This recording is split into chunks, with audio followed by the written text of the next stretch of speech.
I thank the gentleman. Mr. Shank, did Gail Wright really tell you that? Yes.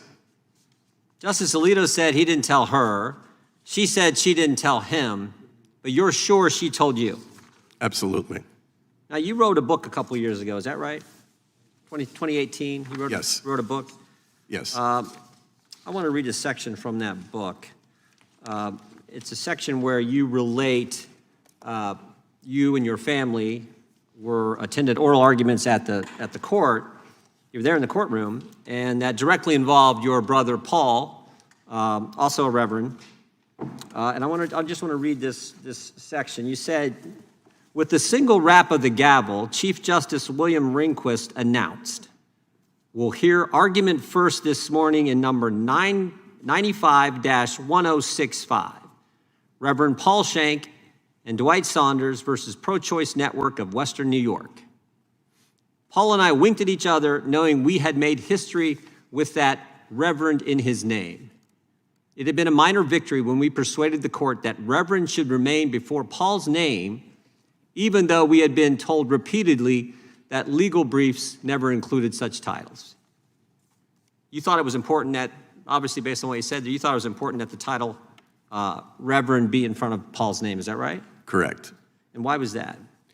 Because we saw it as a religious liberty matter, and that would make it clear that it fit in that category. Did Chief Justice Rehnquist really say that, the way I just read it from your book? I can't say that I remember that. Well, you're pretty darn specific here. You got the number, case number 95-1065. Very next word says Reverend Paul Shank. You made it a big deal. Thought it's the first time it's ever happened. I'm just asking, did it really happen? I wish I could tell. I would have to go back and review that. So it may not have? Possibly not. Why do you say possibly not? You were emphatic in your book. I would have to go back. We did go back. We did go back, and I got the transcript right here. Proceedings, 10:05 a.m., Chief Justice Rehnquist. We'll hear argument first this morning in number 95-1065, Paul Shank and Dwight Saunders versus Pro-Choice Network of Western New York. Did you hear it? I did. Was there a word missing? Title Reverend. Yeah, wasn't in there. In your book, you said it was a big deal, so much so that you winked at your brother. Did you wink at your brother? Yes. What'd you wink for if it wasn't in the title? Well, it was our case. But that's not, you said you winked because they included Reverend in the title, and the transcript says Mr. Rehnquist didn't. Perhaps not. Perhaps? Court reporter get it wrong? Did he say it and the court reporter get it wrong? Well, then. Well, we got the audio too. I'm going to play that for everyone to hear. We'll hear argument first this morning, number 95-1065, Paul Shank and Dwight Saunders versus Pro-Choice Network of Western New York. Reverend, did you hear that? I did. Was there a word missing that's different from what you put in your book? A title, yes. What was that title? Reverend. Reverend was not there. Right? Did you wink at your brother? I think I did. In fact, I think I actually hooked him. So now you got more details. You got the key detail wrong, what you were writing about in your book, but now you remember an additional detail. You not only winked, you elbowed your brother. Even though the reason for the wink in your writing was the fact that Reverend was using the title, something that had never been done, but it wasn't used. But we're supposed to believe you today.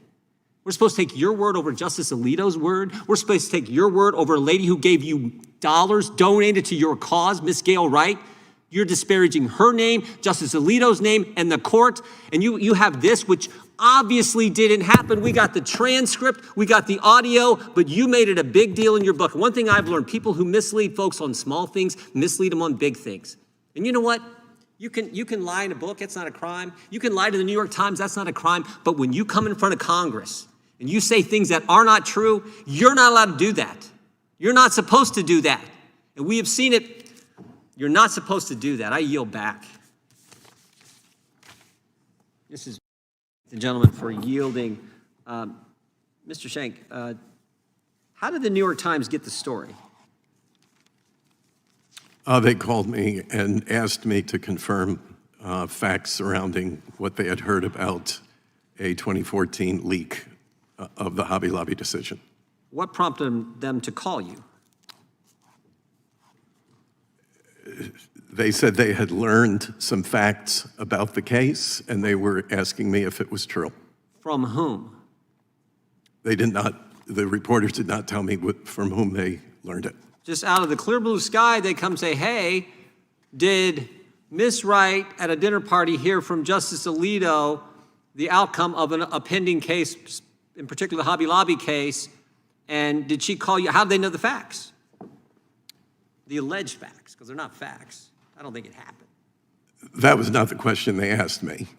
The first call from reporter Jody Kantor, I think it was something along the lines of, we are aware of a possible prior leak and that you were involved, and can we ask you some questions about that? It was words to that effect. And what did you say then? I said I was not prepared to talk about that.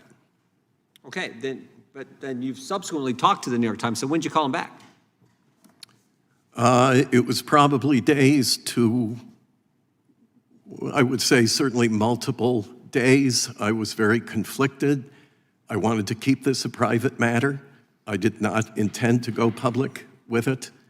Do you remember the date that you did call the New York Times back and tell them the alleged story that you've shared here today? It may have been late May. I would have to consult my notes on that. Well, let me ask it this way. You said this to the New York Times after the actual leak of the Dobbs opinion. Let me think about that for a minute, Congressman. I'm trying to figure out where it fits in. You have the Dobbs leak on May 2nd. You write a letter to the Chief Justice of the Supreme Court, Justice Roberts, on June 7th. When did you talk to the New York Times?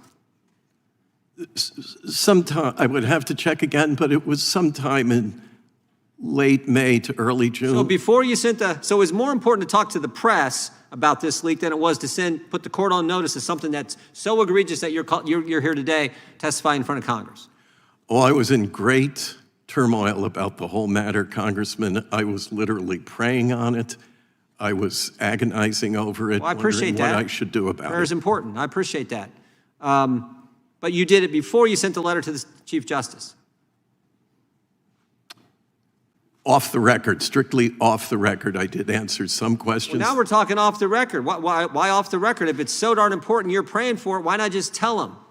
More importantly, if you really want this to happen, why not go to the Chief Justice first? Why not go to the court first? If you're so concerned, this is so egregious, we got to come forward, even though, why not do that? But no, you said, I'm going to go off the record with the New York Times. I wonder, Mr. Jordan, have you ever dealt with the Chief Justice?